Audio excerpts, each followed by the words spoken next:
Ikaze nshuti mwene data muri aka kanya keza ko gusabana n'Imana mu ijambo ryayo. Reka dufatanye gusoma ijambo ry'Imana mu rwandiko Pawulo yandikiye Abagalatiya, igice cya 5 umurongo wa 2. Mukomeje kubana na Pastor Jean Jacques. Ubwo Kristo yatubaturiye kuba b'umudendezo, nuko muhagarare mushikamye mutacyongera kubohwa n'ububata. Amen. Isi tubayemo ntabwo ikunda ukuri, ku buryo ukuri gushingira ku bimenyetso bihora bishobora no guhinduka, ndetse bishobora no kuba atari byo, cyangwa se bigoye kubona ibimenyetso bibyemeza kubera amayeri yo kuyobya uburari. Bituma rero uvuga ahitamo icyo ashaka bitewe n'aho abogamiye cyangwa imyumvire ye, akaba ari cyo yita ukuri. Nubwo tubayeho muri ubwo buryo, buri wese mu ndiba y'umutima we ashobora kugera igihe yumva ko ari ikibazo. Imibereho ya sosiyete iteye ityo, ariko ntabwo yadutse vuba. Ni imibereho ya kera, na sosiyete za kera niko zari zimeze. Twibukiranye icyo Pilato yabwiye Yesu hariya muri Yohana igice cya 18 umurongo wa 38, ahanditse ngo Pilato aramubaza ati ukuri ni iki? Amaze kubivuga atyo ahera ko arasohoka ajya aho Abayuda bari, arababwira ati jyewe nta cyaha mubonyeho. Nubwo asize amubajije ikibazo, ariko aragenda amusigaho, ajya kuvugana n'Abayuda aravuga ngo nta cyaha amubonyeho. Ese umuntu yakwibaza ngo ubu Pilato yibarishaga iki kibazo atazi ukuri mu by'ukuri mu ndiba y'umutima we? Nubwo rero sosiyete ifite ibyo yita ukuri, ariko n'ukuri bikuzi. Nese umuntu yakwibaza ngo ukuri ni iki? Pilato yari yarabwiwe ukuri, nyamara kugeza icyo gihe yari atarakumenya, kandi ku bw'ibyo ntiyashakaga gufata icyemezo gishingiye ku bushakashatsi no ku makuru yari yamenye yimenyeye ubwe, ahubwo yashakaga kugira ngo abandi baba ari bo bavuga, kandi ibyo baza kuvuga, ibyo baza guhuriraho ari benshi, aba ari byo yita ukuri. Kuba mu rungabangabo kwe kwari gushingiye ku bintu bibiri. Icya mbere, nta rufatiro rwuzuye yari afite rwo guhishurirwa ukuri, kuko yabaga muri sosiyete yashakaga gusobanura isi mu myumvire yabo. Ntabwo Pilato yari yarashatse kugera ku rufatiro rutuma umuntu ahishurirwa ukuri nyako. Icya kabiri, no mu gihe yamenye ukuri, icyari imbere cyari ugushimisha abayobozi be b'i Roma batashakaga kumva induru zituruka hariya i Buyuda. Bivuga ngo kuba hari abo yashakaga gushimisha n'ukuri yamenye, ntabwo yashakaga ko kujya ahagaragara. Yashyize mu bikorwa rero ikimubereye cyiza, ari cyo gutanga Yesu ngo yicwe nk'utsinzwe n'urubanza. Gukaraba ibiganza kwe n'amazi ntibyari gukuraho inshingano ye kuba ari we wafashe icyemezo cyo kubamba Yesu. Ubukristo rero bwubakiye ku kwizera ko ibyo Yesu yakoze n'ibyo yavuze ari ukuri, bitandukanye no kuba kubakiye mu kunezeza uyu cyangwa uriya.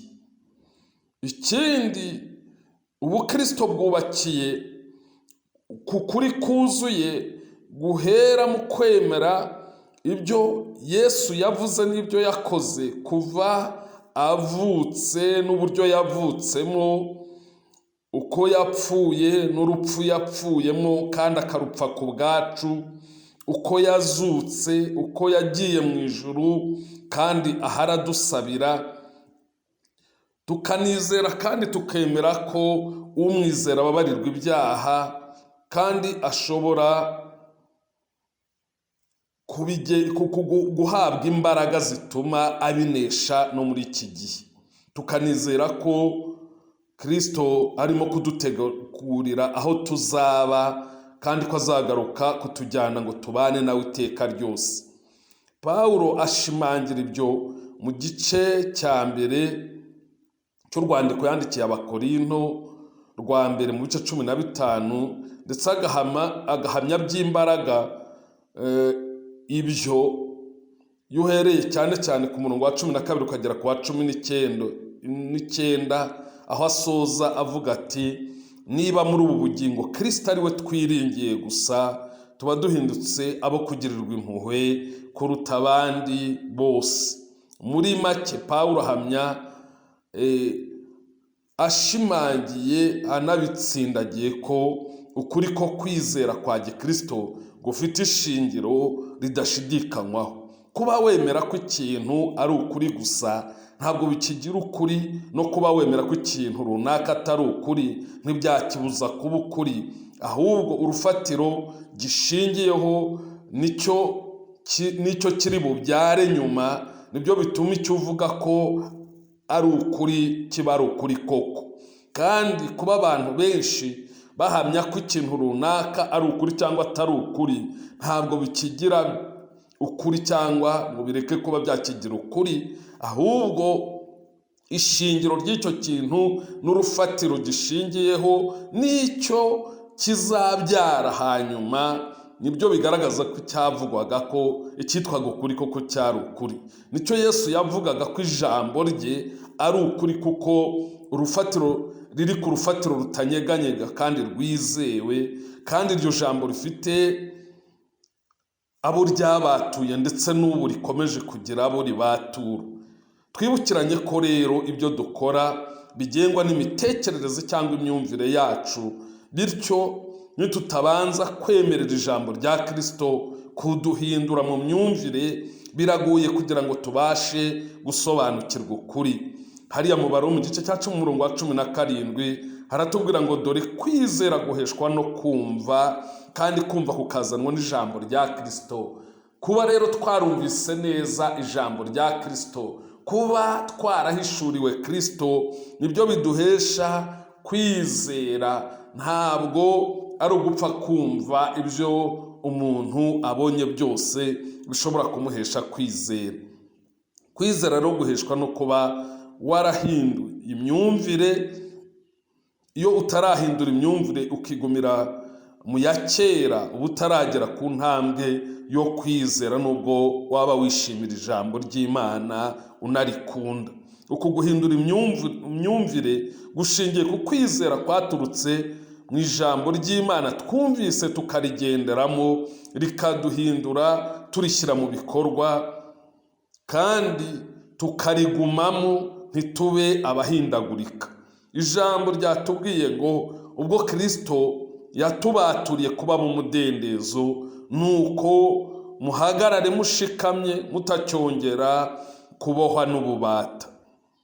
Ntabwo rero ari kubohorwa ngo ejo bundi twisubirire mu bubata dushaka kugira ngo tube abo sosiyete ishima cyangwa twifatanya nayo mu nzaduka zayo, ahubwo ni ukuba aba Kristo tukaguma mu kuri kwa Kristo twamenye, twirinda gusubira mu myumvire twahozemo ndetse n'inzaduka ziyishingiyeho. Hariya mu Baroma mu gice cya 12 umurongo wa 2 haratubwira ngo kandi ntimwishushanye n'ab'iki gihe, ahubwo muhinduke rwose mugize imitima mishya, kugira ngo mumenye neza iby'Imana ishaka, ari byo byiza bishimwa kandi bitunganye rwose. Nshuti mwene data, kumenya ukuri guheshwa n'ijambo rya Kristo bikugeza ku kubaturwa kuzuye. Kongera rero gusubira mu myumvire wahozemo wirengagije ijambo rya Kristo ngo ushimishe sosiyete, bigusubiza mu bubata kandi wari uw'umudendezo. Imana iguha umugisha, Imana ikugirire neza, Imana ikumurikire kugira ngo udakomeza kugendera mu mwijima, kandi Kristo yaraje ngo aguhindure uw'umudendezo, uve mu kubohwa, ahubwo ubohorwe, kugira ngo umugisha Imana ikugenera uwakire nta nkomyi. Uwiteka aguhire muri byose mu izina rya Yesu. Amen.